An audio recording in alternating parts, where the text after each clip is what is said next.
Morning everyone. 11th Commerce English Medium Economic chapter number 9. Now the concept is measuring method like a expenditures method. This method has been developed from the definition given by Professor Fisher, and the national income is measured by the summing of the total monetary expenditures incurred on goods and services by individuals, families, firms and government during a years. पूरे के पूरे साल में country के अंदर जितने भी लोग रहते हैं वो सारे के सारे जो भी मॉनेटरी एक्सपेंस करते हैं then the sum of the total expenditures is known as expenditures method as per the Professor Fisher. This method shows the assumptions of income is equal to expenditures. In this method of expenditures and expenditures incurred in purchasing finished goods or services during a financial year is included. Total expenditure during a financial year is equal to the GDP.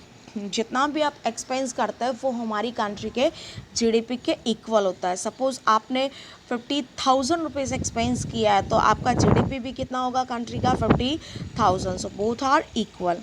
Now the factors में first आता है 4 factors of monetary expenditure, जिसमें first आता है consumptions expenditures. It is the expenditures incurred on consumable goods by citizens, families and firms. It's include expenditures on durable goods like TV, scooter, car, etc. Perishable goods like food grains, fruits, vegetables. Services like education, medical treatment, transportation and communication. All the things which are related to the human life. उसको purchase करने के लिए जो भी आप consumption करते हैं, जो आप एक्सपेंसेस करते हैं, वो यहाँ पे ऐड किया जाएगा. सेकेंड आता है investment expenditures. It is the expenditure incurred on the building of a factory, plant, machineries and necessary goods and equipments for the professions के लिए आपको जो भी इन्वेस्टमेंट चाहिए होता है, चाहे वो लैंड हो, बिल्डिंग हो, मशीनरीज हो, उसके पीछे जो हमने इन्वेस्टमेंट किया, मतलब वन टाइम हम मनी इन्वेस्ट करता है, लॉन्गटिविटी के लिए उसका यूज़ करता है, बट यहाँ पे जो एक बार एक्सपेंस किया that is called investment expenditures. Next आता है government expenditure. Its include expenditures such as a consumption expenditures, investment expenditure, administrative expenditures etc by the central, state government and local bodies. हमारे India के अंदर जितनी भी government काम करती है, सपोज स्टेट गवर्नमेंट काम करती है, सेंट्रल गवर्नमेंट काम करती है, प्लस लोकल बॉडीज भी काम करती हैं, तो यहाँ पे गवर्नमेंट भी पीपल्स के लिए बहुत सारे काम काज करती है, तो उसके लिए एक्सपेंसेस करती है, इन्वेस्टमेंट करती है. तो यहाँ पे जो भी गवर्नमेंट इन्वेस्टमेंट करती है, एक्सपेंसेस करती है, that are known as government expenditures. Next आता है net export expenditure. The expenditures on import of the foreign goods by citizens of a country is the expenditures of the country, and our export is expenditures incurred on goods by foreign citizens. Therefore, the difference between these two is the net export, which is included in the national income. आपने जो भी import किया है और जो export किया है उनके बीच का जो distance होता है that is called net export expenditures.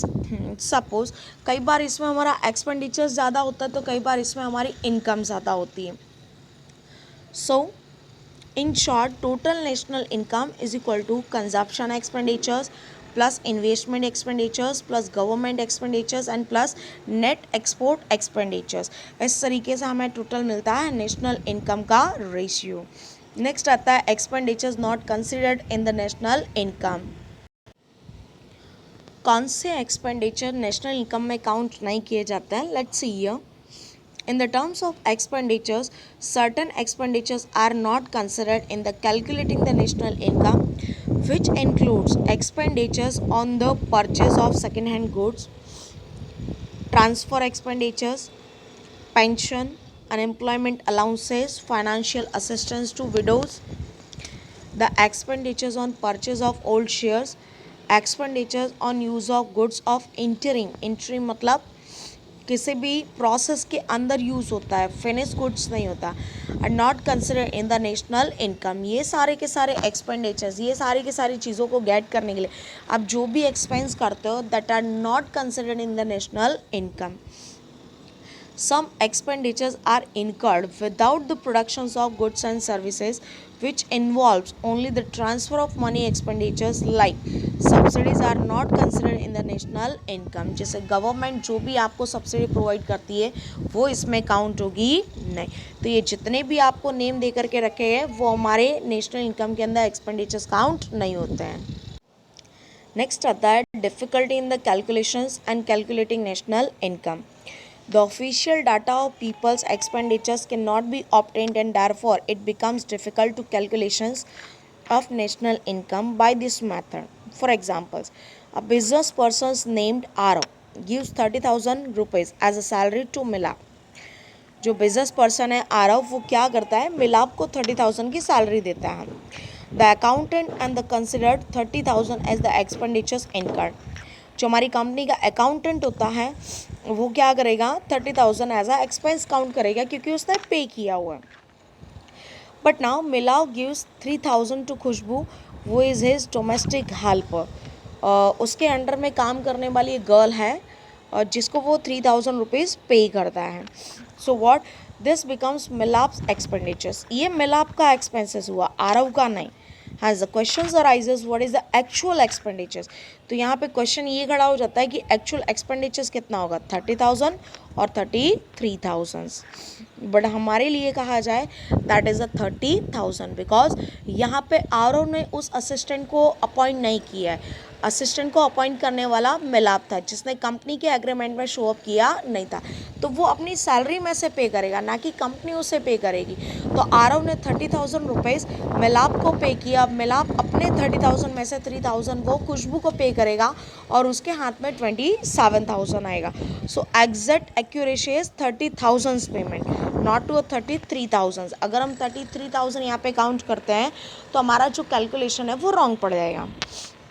Now, for the calculating of national income, a country cannot adopt any method from the above state method. It is obtained data are true and whatever be method of calculation of national income, the measurement of national income will be same. However, every method has one or two other limitations and therefore it is says that this method are mutually complementary to each other. For examples, national income is calculated is from the productions. Its truthfulness can be tested in terms of expenditures for developing countries like India. The method of production is situals, whereas for countries like America and Russia, the method of income expenditures are suitables. तो यहाँ पे बताया जा रहा है कि India जैसी countries होंगी डेवलपिंग कंट्रीज़ वहाँ पे प्रोडक्शन मेथड काफ़ी ज़्यादा बेटर होती है और रशिया और अमेरिका जैसी कंट्रीज़ होगी वहाँ पे इनकम मेथड काफ़ी ज़्यादा सूटेबल्स होती है. तो अलग अलग कंट्रीज़ के अंदर कैलकुलेशन के लिए अलग अलग मेथड का यूज़ किया जाता है but the result are same because income is equal to production. Production is equal to expenditure. जितना आप एक्सपेंस करोगे उतना ही आप प्रोडक्शन करोगे. जितना आप प्रोडक्शन करोगे उतना ही सेल करके मार्केट से अर्निंग कर सकते हैं.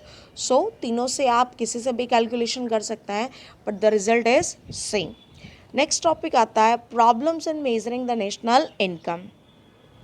Since 1954, the Central Statistical Organizations calculate the national income. हमारे इंडिया के अंदर 1954 से नेशनल इनकम काउंटिंग करने की अथॉरिटी CSO के पास है.